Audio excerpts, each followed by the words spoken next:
I think we really have to build, and I'm not opposed to putting it in, trying to integrate it some kind of way in what the school is doing. But I do understand the 6 hours of that school day and all that needs to be done. And I think that I say in step number 9, we have to build our nonprofit sector. We have to build the ability of the community to help us get some of the work that needs to be done. I mean, it can't all fall on that 6 hours of the day. I think financial literacy is critical. I also think arts education is critical. I also think physical education is critical. I mean, we have a pre-diabetic epidemic going on among young people, and physical education is being pushed out. Okay? There is a lot to be done in 6 hours, and it's not enough time. In addition to the fact that we're underperforming and not producing enough of the top tier people that we need to produce to have the economy that we need to do and be the globally competitive region, state, and nation that we need to do. It's a lot of stuff to be done, and we, quite frankly, need a more engaged community to help us get it done. So one of the things I talk about in the nonprofit sector is that we have to build capacity in the county of the nonprofit sector. We only pull in about $8,100 per person or per capita through our nonprofit sector. If you look at some of the surrounding jurisdictions, Montgomery County is pulling in over $25,000 per person or per capita through their nonprofit sector. The District of Columbia is pulling in $187,000 per person or per capita through their nonprofit sector. So we have to build the capacity on the ground for nonprofits and other actors to go help the county compete for other money, other dollars, federal and state grant dollars, foundation dollars, and then bring those dollars back here to execute quality programs on the ground. I'm not opposed to financial literacy being in the curriculum, but I do understand the dictates of that curriculum. I mean, we are imposing, I don't think people understand. I had a 3-page list of all the things that the school building is required to do. And I just think we have to be realistic at some point about how we do that. If we move to a year-round curriculum, for example, maybe, I'm just realistic about all of the things we need for them to do in that period of time. And I just think the consequences are too dire. We've seen them move to the precipice. I agree. It is very... For you to give that answer, I think it should be the direct responsibility of the education level. I mean, maybe we can...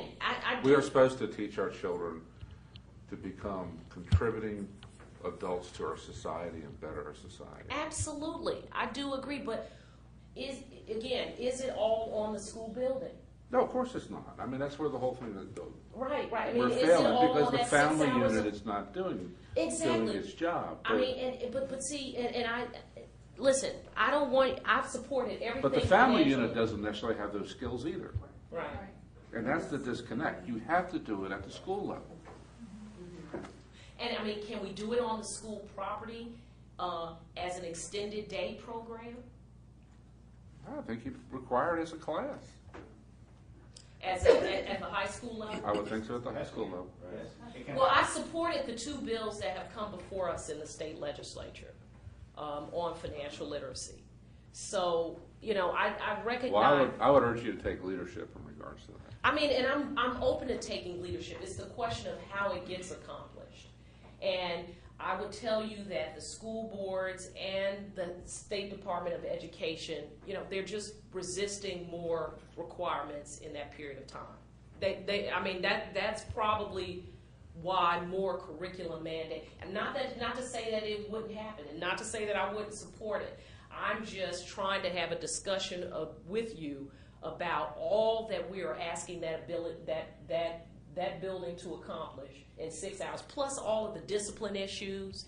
And it's really a great deal. I'm asking, I guess what I'm saying, I'm hoping that the business community will partner with the school to try to build that infrastructure to do it, because it's critical work. I do agree. Well, we do it as an industry. I mean, we have 23% of our massive, subprime loans in 90-plus days delinquent. it's too massive of a problem for our industry just to handle it by itself.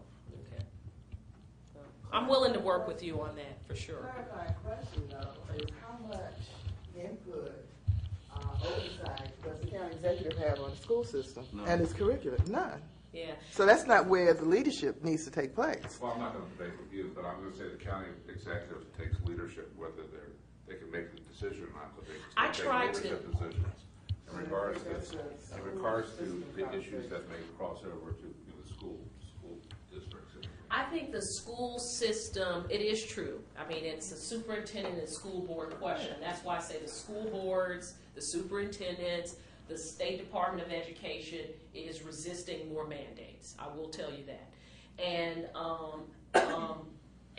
the state can do it. The state can do it. And I've supported all those bills. I mean, I've supported, I think we've had 2 efforts on it, and I've supported both. But I just wish more of the community could be realistic about what you're asking the schools to do, which they're already not doing, that all of the core functions. You know, we need some help. They just need some help to do all the things that need to be done.